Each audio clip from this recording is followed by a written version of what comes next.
So hello friends, I hope your exam paper went good, and I have seen both the papers, general studies and engineering aptitude, as well as the technical paper. So I hope you have done well. First we'll discuss the general studies and engineering aptitude paper. The paper was not easy and it was neither very tough. It was somewhere in between. Okay, I have tried the paper, and questions relating to environment, economics, current affairs, project management, all those questions were easily doable if you apply a little bit of brain, a little bit of aptitude, as it says, and some of the knowledge which I have shared with you people in my videos. 10 videos I have made approximately of 12 minutes each. So 120 minutes of engineering aptitude I have taught you, approximately 2 hours. Okay, and if you have been benefited from those videos, please do comment and do share with your friends so that they also benefit from it. I won't tell how many questions came from my videos, it's up to you to decide, but the questions came, and the videos generally helped when I have gone through the paper. So in this paper, any score of over 110, I'll consider it as a good score. Any score of 120 plus is a very good score, and any score of less than 90 is a bad score. Okay, for serious candidates, less than 90 is not a good score. I'll tell you why. And I have made the internal breakups of topics, so we'll proceed topic by topic. Okay, so yeah, here it is. So first of all, general studies and engineering aptitude. Environment से around 12 questions आए थे. Current issues plus economics plus industrial development was totaling up to 10 questions. Ethics plus project management plus ICT based tools 15 questions. Engineering maths plus aptitude nearly 14 questions. Design, safety, engineering drawing nearly 14 questions, and rest of them were miscellaneous. Okay, अब aptitude में मैं वो question discuss नहीं करूंगा कि 300 passengers are travelling, number of white cars is equal to number of black cars and one blue car, answer is whatever you know, and the ages of brothers are in the ratio of 3:4:5. वो सब question मैं discuss नहीं करूंगा, वो question आपने कर लिए होंगे. अगर वो क्वेश्चन भी गलत हैं तो it will be very difficult to you to go through. So first of all we will discuss the environment. Okay, environment से 12 क्वेश्चंस आए थे. The questions were on topic like ozone depletion, Rotterdam Convention, biodiversity, fly ash, lead and Griha, solar energy, pollution, wastewater treatment. Out of the 12 questions, I think at least 10 out of 12 questions were easily doable. Okay, जिन्होंने मेरे videos देखे होंगे और थोड़ा सा brain और थोड़ा सा एप्टीट्यूड अप्लाई किया होगा, उन्होंने 10 क्वेश्चंस कर लिए होंगे. So let us discuss the questions one by one now.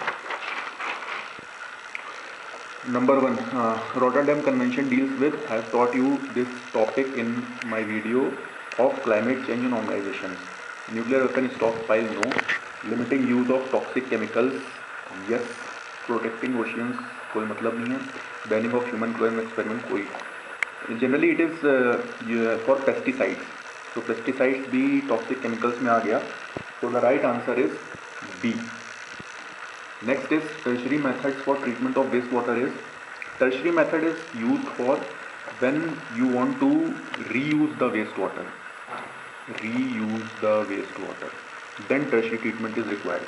There is primary treatment where you use bar screens and equalization chambers. Then there is secondary treatment where you use MBBR technology, or there are certain other technologies. And then there are tertiary methods. Ion exchange is one of them. RO, when you consider it as a on the basis of the capital consideration, then you won't use RO. It is generally used for drinking purposes, but it is used in tertiary treatment somehow. Chemical oxidation ponds you must have seen. So chemical oxidation is yes. Activated sludge process is not a tertiary method. Okay, so the right answer is 1, 2 and 3 only.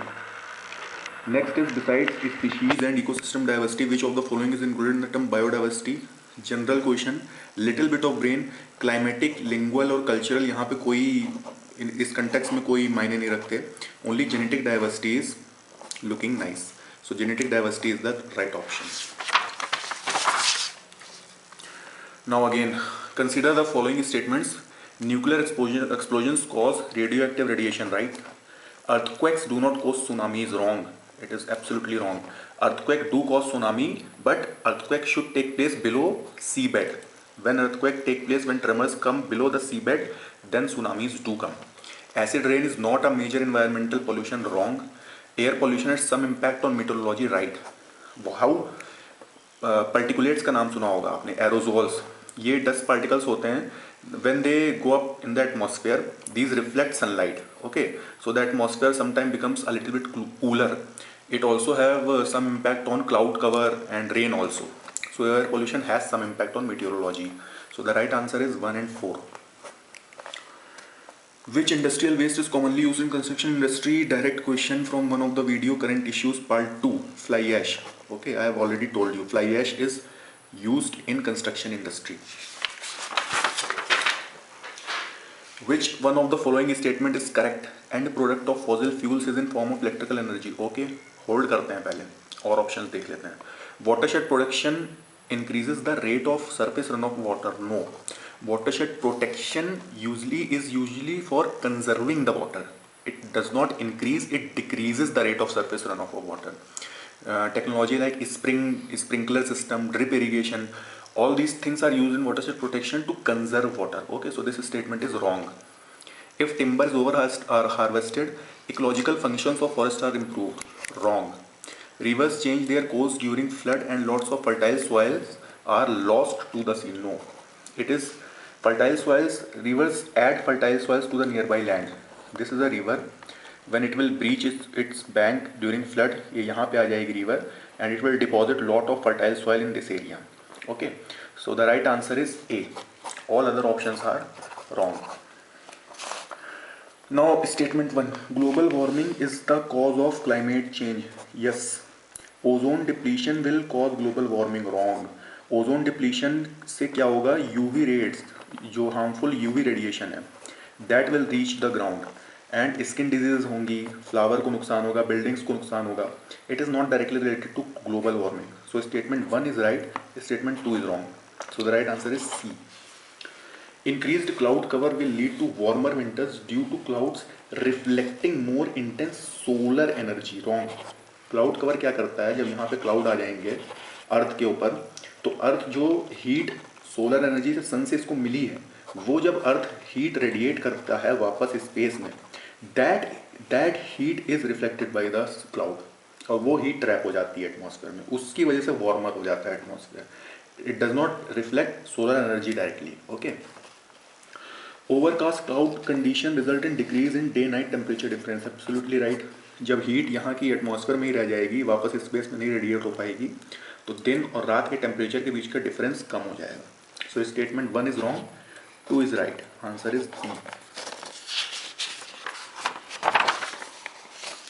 Consider the following statements regarding smoke. ये मैं environment में भी गिनूंगा, इसको current issues में भी गिनूंगा. I have told you in current issues part 2, Delhi smoke हुआ है, स्मोक से रिलेटेड हिस्ट्री पढ़ लेना. जिसने पढ़ ली होगी वो ये क्वेश्चन बहुत आसानी से कर गया होगा. Smog was coined during 1950s to describe a mixture of smoke and fog experienced in London. Right? Smoke का नाम आते ही सबसे पहले आप जब नेट पर सर्च करेंगे तो लंदन स्मोक नाम आएगा. ठीक है. Worst ever smoke experienced in history. The principal pollutants in London smoke are particulates and sulfur compounds. Absolutely right. London smoke occurs generally early in the morning on cold, wet winter days. No. It generally occurs following wet winter days. Wet winter days के बाद ये होता है smoke. क्यों? Wait winters में लोग कोयला ज़्यादा जलाएंगे, coal, to keep themselves warm. London में यही हुआ था, तो उससे एमिशन बहुत हुआ. एमिशन होने के बाद हवा रुक गई, हवा में स्टेबिलिटी आ गई एटमॉस्फेयर में, तो टेम्परेचर इन्वर्जन हो गया. टेम्परेचर इन्वर्जन क्या होता है? नीचे का टेम्परेचर ठंडा होता है, ऊपर का टेम्परेचर गर्म होता है. तो नीचे की जो हवा है वो रुक गई, उसकी वजह से ये जितना भी एमिशन था वो यहाँ का एटमॉस्फेयर में ही ऊपर पूरी लंदन सिटी के ऊपर छा गया. Okay. So the correct answer is 1 and 2, third is wrong. So it was all about environment. Next we'll move on to current issues plus economics plus industrial development. 10 questions approximately 10 questions related to repo rate, GST, what is Pragati acronym, digital India, सत्यमेव जयते, मुंडाक उपनिषद। ये question हर जगह आ चुका है, ranging from railways to civil services to engineering services, हर exam में आ चुका है। पता नहीं हर बार क्यों पूछ लेते हैं ये। Committees, Vivek Debroy committee. So let us see one by one. What is repo rate? I have told you in my video of decoding the IES pattern part 1 और 2। ये रेपो रेट मैंने आपको बताया था, ठीक है, चेक कर लीजिएगा। Rate at which RBI lends money to commercial banks generally against government security, right. Rate at which RBI borrows money from commercial banks generally against government security is wrong, it is reverse repo rate. Rate at which commercial banks keep deposits with RBI, wrong, it is CRR, cash reserve ratio. So the right answer is 1 only. GST, sir, current issues part 2 video देख लीजिएगा, उसमें मैंने कहा था GST पढ़ लेना, बहुत buzz है, आएगा क्वेश्चन इस पे और आ गया। Purpose to improve the value added tax on goods and services. अच्छा, ये GST अगर किसी ने ना भी पढ़ा हो तब भी ये क्वेश्चन कैसे कर सकते हैं ये मैं बताता हूँ आपको। Purpose to improve the value added tax on goods and services, okay, मुझे कुछ नहीं पता, ओके, इसको ऑप्शन को होल्ड करो।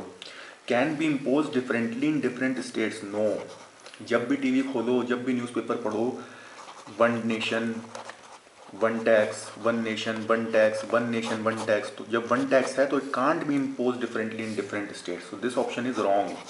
2 हटा दो, 2 हटा दिया तो A गया, B गया, C गया, बचा क्या, D। So the right option is D। जिसने पढ़ा था वो भी कर सकता था, जिसने कुछ भी नहीं पढ़ा था, केवल पेपर या न्यूज़ ही देख ली थी या फेसबुक पे कहीं देख लिया था, वो भी ये कर सकता था। The right answer is D, okay. And it is significant step in reform of indirect taxation in India. Vision of digital India launched by government of India centred on digital infrastructure utility only to senior citizen, no.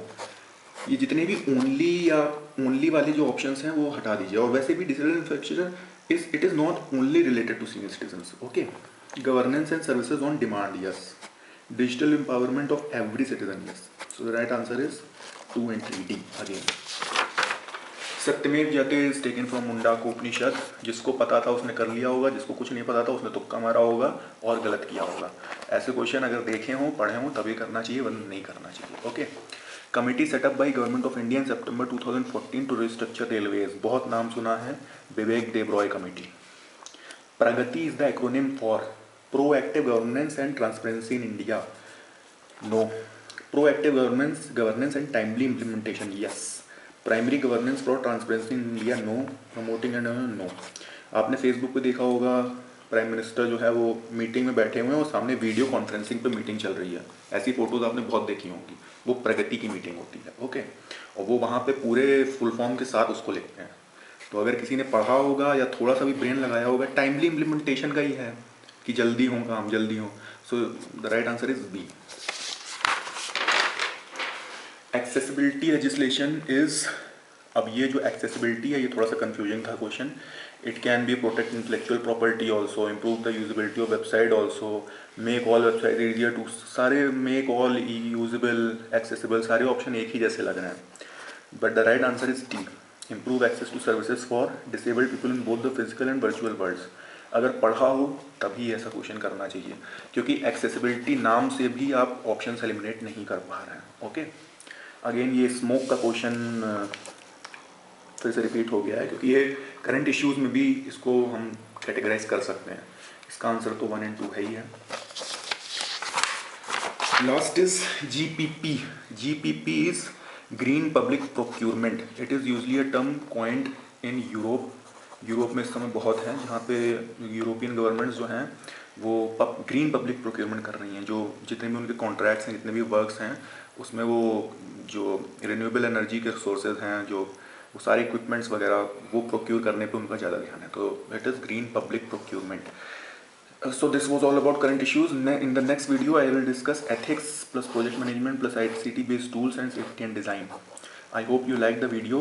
अगर आपको exam में मेरे videos help किए हों तो share कर लीजिए, please subscribe कर लीजिए और बाकी लोगों को भी बता दीजिए।